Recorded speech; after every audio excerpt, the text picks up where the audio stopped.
আসসালামু আলাইকুম। এটিএন বাংলা সংবাদে সবাইকে স্বাগত জানাচ্ছি। তানিয়া ইসলাম রাত্রির শুরুতে সংবাদ শিরোনাম। সন্ত্রাস বিরোধী আইনে নিষিদ্ধ হলো জামায়াত শিবির, প্রজ্ঞাপন জারি। মানবতা বিরোধী অপরাধের দায়ে দ্রুতই দলটির বিচার শুরু হবে, জানালেন আইনমন্ত্রী। নিষিদ্ধ করার পরও দেশের ধ্বংসাত্মক কর্মকাণ্ড চালাবে জামায়াতে ইসলাম, আশঙ্কা প্রধানমন্ত্রীর। জঙ্গিবাদী দল হিসেবে কঠোরভাবে মোকাবেলার হুঁশিয়ারি। অবশেষে গোয়েন্দা হেফাজত থেকে ছাড়া পেলেন কোটা সংস্কার আন্দোলনের ৬ সমন্বয়ক। সকল শিক্ষক শিক্ষার্থীর দ্রুত মুক্তির দাবি নাগরিক সমাজের। ডক্টর ইউনূসের মধ্যবর্তী নির্বাচন দাবি অসাংবিধানিক, বললেন ওবায়দুল কাদের। সংকট সমাধানে অবিলম্বে সরকারকে পদত্যাগের আহ্বান মির্জা ফখরুলের। এবং স্থগিত হওয়া এইচএসসির সব পরীক্ষা ১১ আগস্ট থেকে ৮ সেপ্টেম্বরের মধ্যে। নতুন রুটিন প্রকাশ, লেখাপড়া ক্ষতিগ্রস্ত হওয়ার আশঙ্কা গবেষকদের। শুনছিলেন সংবাদ শিরোনাম, এবার বিস্তারিত সংবাদ। নিষিদ্ধ হলো জামায়াতে ইসলাম ও ছাত্র শিবিরের রাজনীতি। নির্বাহী আদেশের সন্ত্রাস বিরোধী আইনের ১৮ এক ধারায় নিষিদ্ধ করা হয়েছে যুদ্ধাপরাধী এই দলটিকে। বৃহস্পতিবার এ বিষয়ে প্রজ্ঞাপন জারি করে স্বরাষ্ট্র মন্ত্রণালয়। ৭১ মানবতা বিরোধী অপরাধের দায়েও দলটির বিরুদ্ধে বিচার শুরু করা হবে বলে জানিয়েছেন আইনমন্ত্রী আনিসুল হক। বিস্তারিত ফজলে রাব্বি রিপোর্টে। জামাত ইসলাম এবং ইসলামী ছাত্র শিবির এবং তার অন্যান্য অঙ্গ সংগঠন সেগুলিকে সরকার নিষিদ্ধ ঘোষণা করিল। ৪৮ বছর পর আবারও বাংলাদেশের রাজনীতির অধিকার হারালো জামায়াতে ইসলামী ও ইসলামী ছাত্র শিবির। নির্বাহী আদেশে এবার নিষিদ্ধ হলো দলটির রাজনীতি। এই সংক্রান্ত স্বরাষ্ট্র মন্ত্রণালয়ে দেয়া প্রজ্ঞাপনে বলা হয়, সন্ত্রাস বিরোধী আইনের ১৮ এর এক ধারা অনুযায়ী বাংলাদেশ জামায়াতে ইসলামী, ইসলামী ছাত্র শিবির ও এর সকল অঙ্গ সংগঠনকে রাজনৈতিক দল ও সংগঠন হিসেবে নিষিদ্ধ করা হলো। রাজনৈতিক দল হিসেবে জামায়াতে ইসলামী নিষিদ্ধের বিষয়টি আমলে নেওয়ার কথা উল্লেখ করা হয়েছে প্রজ্ঞাপনে। এই প্রজ্ঞাপনের শুরুর অনুচ্ছেদে আন্তর্জাতিক অপরাধ ট্রাইব্যুনালের কয়েকটি মামলার রায়ে জামায়াতে ইসলামী ও ইসলামী ছাত্রসংঘ, পরবর্তীতে ইসলামী ছাত্র শিবির ও এর অঙ্গ সংগঠনের মুক্তিযুদ্ধে সংঘটিত গণহত্যা, যুদ্ধাপরাধ ও মানবতা বিরোধী অপরাধের দায়ী করার বিষয়টি উল্লেখ করা হয়েছে। একই সাথে দলটির সাম্প্রতিক সহিংস কর্মকাণ্ড বিবেচনায় নিয়েই নিষিদ্ধ করা হলো তাদের রাজনীতি। আইনমন্ত্রী আনিসুল হক জানিয়েছেন, যুদ্ধাপরাধী সংগঠন হিসাবেও দলটির বিচার কাজ শুরু করা হবে।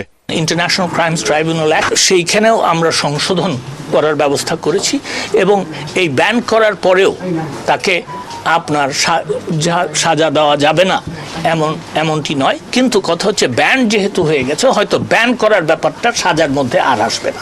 রাজনীতি নিষিদ্ধের পর জামায়াতে ইসলামী কোনো বিশৃঙ্খলা করলে তাদের কঠোরভাবে মোকাবিলা করার কথা জানান সরকারের নীতি নির্ধারকরা।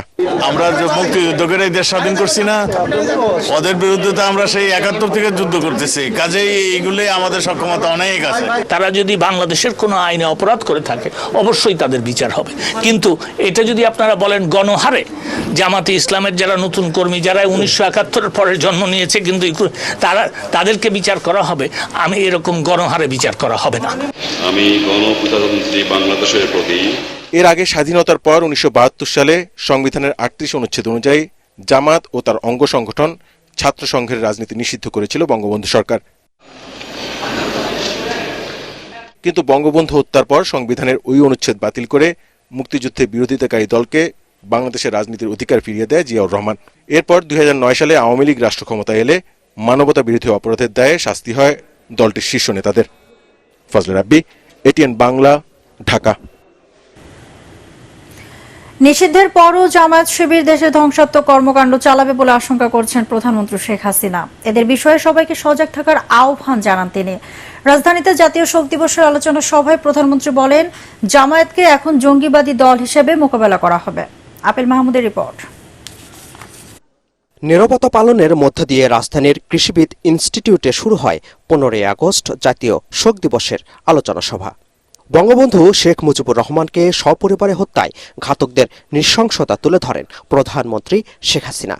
বঙ্গবন্ধুর অসাম্প্রদায়িক চেতনায় নিজেদের গড়ে না তুলে একটা প্রজন্ম ধর্মান্ধ ও স্বাধীনতা বিরোধীদের দোসর হিসেবে গড়ে তুলছে বলে অভিযোগ করেন তিনি। ওই পাকিস্তানের প্রেতাত্মা ওগুলি এখনো ছাড়েনি। সেখানে ধর্মান্ধতা এবং এই কুপমণ্ডকতা দিয়ে একটা শ্রেণী কিন্তু ধীরে ধীরে সকলের অজান্তেই গড়ে উঠেছে, যারা ওই যুদ্ধাপরাধীদের দোষক ছিল। এদেশে গণহত্যা, লুটপাট, নারী ধর্ষণ, অগ্নিসংযোগ, এই সমস্ত কাজের সঙ্গে যারা জড়িত তাদেরই দোষর হিসেবে নিজেদেরকে গড়ে তুলেছে। দাবি মেনে নেওয়ার পরেও কোটা আন্দোলন চালিয়ে যাওয়া হচ্ছে কোন যুক্তিতে সে প্রশ্নও রাখেন সরকার প্রধান। এদের হাত থেকে সাংবাদিক রেহাই পায়নি, সাংবাদিক হত্যা করেছে, সাংবাদিককে মারধর করেছে, আর সাধারণ মানুষ, ছাত্র, যুব, আওয়ামী লীগের নেতা কর্মী থেকে শুরু করে কেউই তো রেহাই পায়নি। আজকে যে প্রাণহানিগুলি ঘটল, যেখানে দাবি শতভাগ মেনে নেওয়া হয়ে গেছে, সেখানে এই আন্দোলন চালিয়ে যাওয়ার কি যৌক্তিকতা আছে? কার স্বার্থে? কেন? আর সেই সাথে সাথে পুলিশ হত্যা করে, শুধু হত্যা না, কিরকম বিভৎস দৃশ্য আপনারা দেখেন, যে হত্যা করে তাকে ঝুলিয়ে রাখা হলো, পা বেঁধে উপর দিকে মাথা নিচু করে। জামাত নিষিদ্ধ হলে তারা জঙ্গিবাদ কর্মকাণ্ড চালিয়ে যাবে বলে সবাইকে সতর্ক করেন প্রধানমন্ত্রী। তাদেরকে আমরা এখান থেকে ব্যান করে দেওয়া হবে। সন্ত্রাস বিরোধী যে আইন 2009, সেই আইনের 18 ধারা অনুযায়ী এদেরকে ব্যান করে দেওয়া। কারণ এদের জন্য সামাজিক এর জন্য মর্যাদা না থাকে। হ্যাঁ, এরা তো জঙ্গিবাদী হিসেবে আন্ডারগ্রাউন্ডে যে আবার ধ্বংস করার চেষ্টা করবে, কিন্তু সেখানে ওই জঙ্গি সংগঠন হিসেবে এদেরকে মোকাবেলা করা এবং মানুষকে রক্ষা করার চেষ্টা সকলকে মিলে করতে হবে। পরে শোক দিবস উপলক্ষে স্বেচ্ছায় রক্তদান কর্মসূচির উদ্বোধন করেন প্রধানমন্ত্রী শেখ হাসিনা। আপেল মাহমুদ, এটিএন বাংলা, ঢাকা। অবশেষে গোয়েন্দা হেফাজত থেকে ছাড়া পেলেন বৈষম্য বিরোধী ছাত্র আন্দোলনের 6 সমন্বয়ক। গতকাল ঢাকা মহানগর গোয়েন্দা পুলিশ গাড়িতে করে তাদের বাসায় পৌঁছে দেয়। তবে ডিবি হেফাজতে 32 ঘন্টা অনশনে অসুস্থ হয়ে পড়ায় পরিবারের কাছে হস্তান্তর করা হয়েছে বলে জানান সমন্বয়ক নাহিদ ইসলামের বাবা। এদিকে সারা দেশে গ্রেপ্তার সকল শিক্ষক শিক্ষার্থীর দ্রুত মুক্তির দাবিতে মানববন্ধন করেছেন নাগরিক সমাজের প্রতিনিধিরা। আরো জানাচ্ছেন ইমদাদুল্লাহ বাবু। নিরাপত্তার স্বার্থে কোটা বিরোধী ছাত্র আন্দোলনের 6 সমন্বয়ককে প্রায় 1 সপ্তাহ হেফাজতে রাখে ঢাকা মহানগর গোয়েন্দা পুলিশ ডিবি। এতে ক্ষুব্ধ হয়ে ওঠে সারা দেশের শিক্ষার্থীরা। প্রতিক্রিয়া জানান শিক্ষক ও নাগরিক সমাজের প্রতিনিধিরাও। এমন পরিস্থিতিতে বৃহস্পতিবার সমন্বয়কদের ছেড়ে দেয় গোয়েন্দা পুলিশ। সমন্বয়ক নাহিদ ইসলামের বাবা বদরুল ইসলাম দাবি করেন, ডিবিতে অসুস্থ হওয়ার পর তাদের ছেড়ে দিয়েছে গোয়েন্দারা। অনশন করছে, না খেয়েছিল, আগে তো অসুস্থ ছিল, এবার অসুস্থ হয়ে গেছে। এদিকে মিন্টো রোডে সারা দেশে গ্রেফতার শিক্ষক শিক্ষার্থী এবং খেটে খাওয়া সাধারণ মানুষকে ছেড়ে দেওয়ার দাবিতে মানববন্ধন করে বিক্ষুব্ধ নাগরিক সমাজ। আপনারা বলেছেন যে এই ঘটনার ফলে বাংলাদেশের ভাবমূর্তি নষ্ট হচ্ছে, আমি এটা স্বীকার করি না। ভাবমূর্তি যদি কারণ নষ্ট হয় সেটা সরকারের হচ্ছে। এই যে মিথ্যাচার নির্ভর সরকার পরিচালনা, রাষ্ট্র পরিচালনা, তার থেকে সরে আসতে হবে, কারণ দেশবাসী জেনে গেছে যে এটা মিথ্যাচারের মিথ্যাচারের ভিত্তি করে সরকার পরিচালনা আছে। 24 ঘন্টার মধ্যে সারা দেশে গ্রেফতার সবাইকে ছেড়ে দেওয়ার আলটিমেটাম দেন বিক্ষুব্ধরা। আগামী 24 ঘন্টার মধ্যে আরেকটা শিক্ষার্থীও আটক দেখতে চাই না।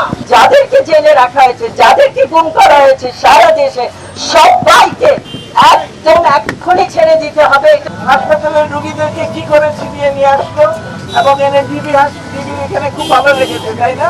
আপনাদের কাছে সনির্বন্ধ অনুরোধ, আপনারা বাংলাদেশ পুলিশ হয়ে কাজ করবেন। আপনারা কোনো শিক্ষার্থীকে আর আটক করবেন না, আর একটা গুলিও কোনো শিক্ষার্থীর বুকে, কোনো জনতার বুকে দেবেন না।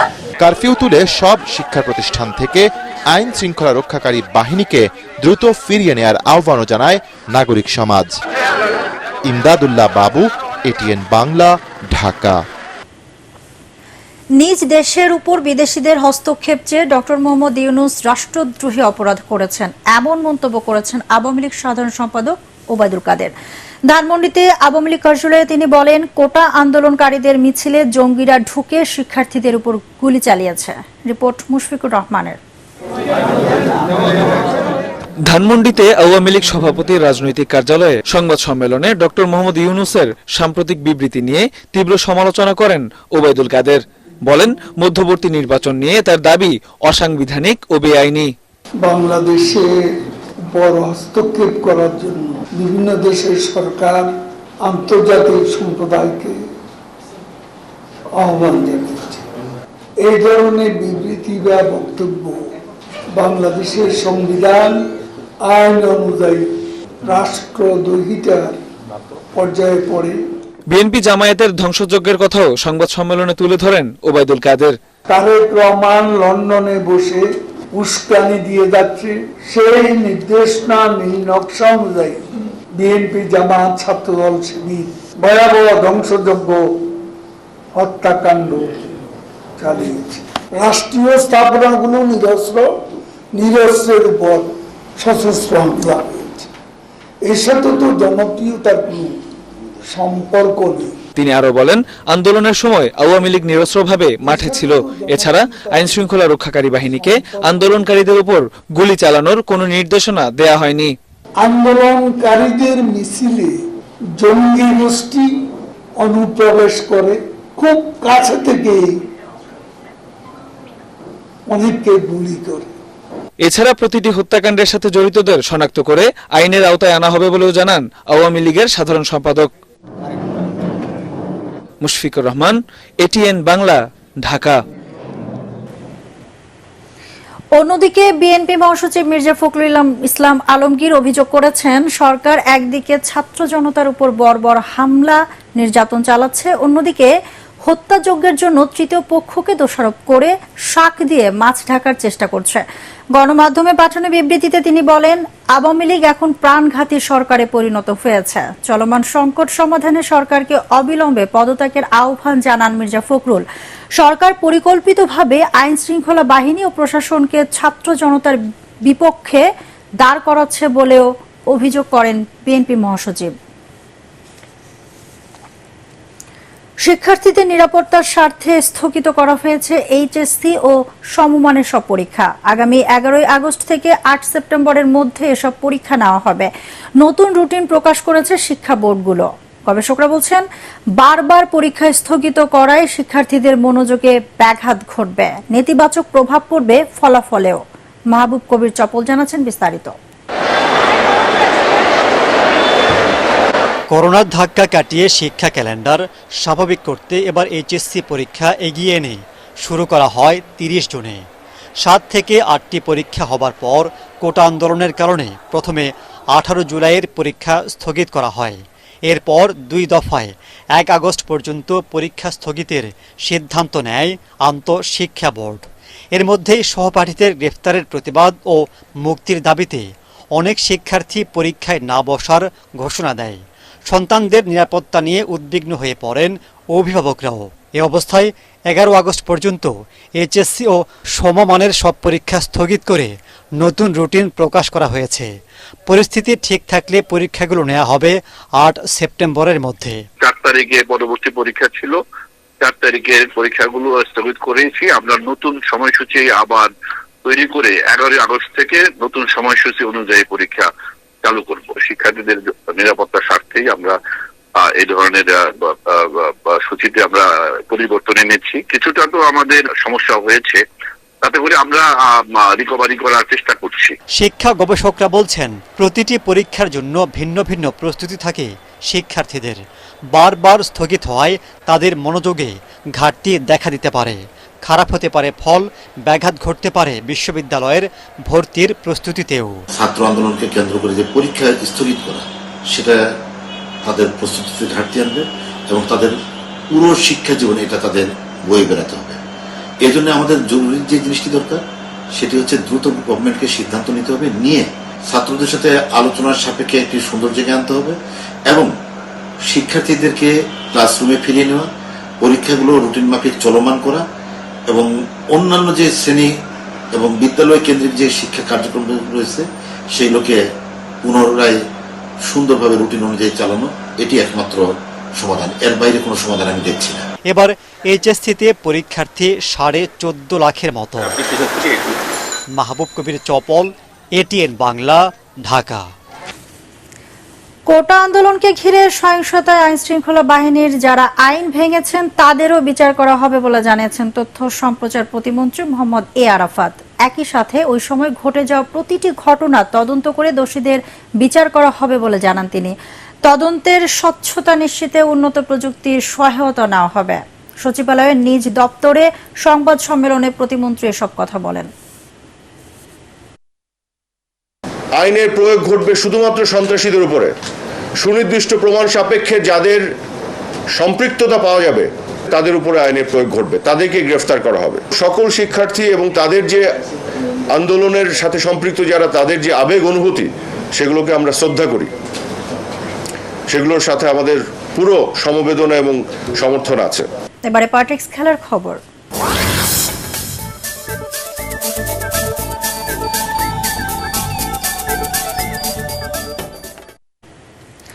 প্যারিস অলিম্পিক অ্যাথলেটিক্সের প্রথম ইভেন্ট 20 কিলোমিটার হাঁটার প্রতিযোগিতায় স্বর্ণ জিতলেন ইকুয়েডরের পিন্তাদো। একই দিনে সাঁতারের 2 ইভেন্টের স্বর্ণ জয়ের কীর্তি গড়ে ফ্রান্সকে আনন্দে মাতিয়েছেন লিও মার্শা। এদিকে গেমসের 6ষ্ঠ দিনে পদক তালিকার শীর্ষে আছে চীন। পরাগারমানের রিপোর্ট। পুরুষদের 20 কিলোমিটার হাঁটা প্রতিযোগিতা দিয়ে শুরু অলিম্পিকের সেরা ইভেন্ট অ্যাথলেটিক্স। প্যারিস অলিম্পিকে এই ইভেন্টে সোনা জিতেছেন ইকুয়েডরের ব্রায়ান পিন্তাদো। 1996 সালে আটলান্টা অলিম্পিকে পেরেজের পর পিন্তাদোর মাধ্যমে অলিম্পিক সোনার পদক পেল ইকুয়েডর। ব্রাজিল জিতেছে রূপা আর ব্রোঞ্জ জয় করে স্পেন। রোয়িংয়ে নারীদের ফোরে স্বর্ণজয়ের হাসি হেসেছেন ডাচ কন্যারা। এই ইভেন্টে রূপা জেতে যুক্তরাজ্য আর ব্রোঞ্জ পায় নিউজিল্যান্ড।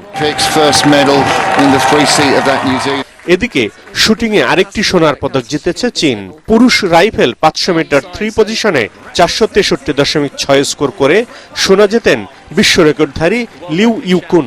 ইউক্রেনের সেরহি কুলিশ রূপা আর ভারতের স্বপ্নিল কুশাল জয় করেন ব্রোঞ্জ। সাঁতারের একই দিনে 2 স্বর্ণ জয়ের কীর্তি গড়েছেন ফ্রান্সের লিউ মার্শা। 200 মিটার ব্রেস্টস্ট্রোক এবং বাটারফ্লাই সোনার পদক জেতেন ফ্রান্সের এই জলদানব।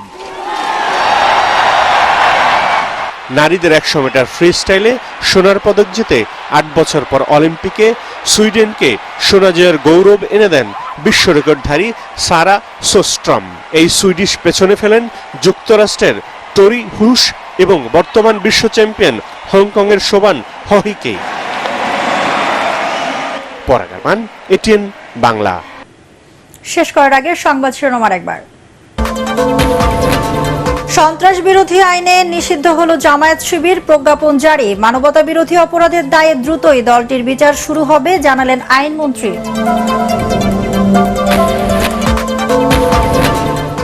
নিষিদ্ধ করার পরও দেশে ধ্বংসাত্মক কর্মকাণ্ড চালাবে জামায়াতে ইসলাম, আশঙ্কা প্রধানমন্ত্রীর। জঙ্গিবাদী দল হিসেবে কঠোরভাবে মোকাবেলার হুঁশিয়ারি।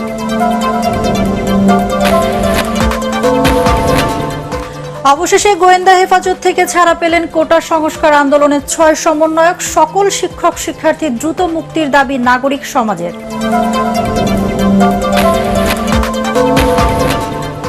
ডক্টর ইউনূসের মধ্যবর্তী নির্বাচন দাবি অসাংবিধানিক বললেন ওবায়দুল কাদের। সংকট সমাধানে অবিলম্বে সরকারকে পদত্যাগের আহ্বান মির্জা ফখরুলের। এবং স্থগিত হওয়া এইচএসসির সব পরীক্ষা 11 আগস্ট থেকে 8 সেপ্টেম্বরের মধ্যে নতুন রুটিন প্রকাশ। লেখাপড়া ক্ষতিগ্রস্ত হওয়ার আশঙ্কা গবেষকদের। দর্শক, পরবর্তী সংবাদ দেখার আমন্ত্রণ জানিয়ে এখনকার মতো শেষ করছি। এটিএন বাংলা সংবাদ ইউটিউবে দেখতে ব্রাউজ করুন youtube/ATN বাংলা নিউজ। ধন্যবাদ সবাইকে।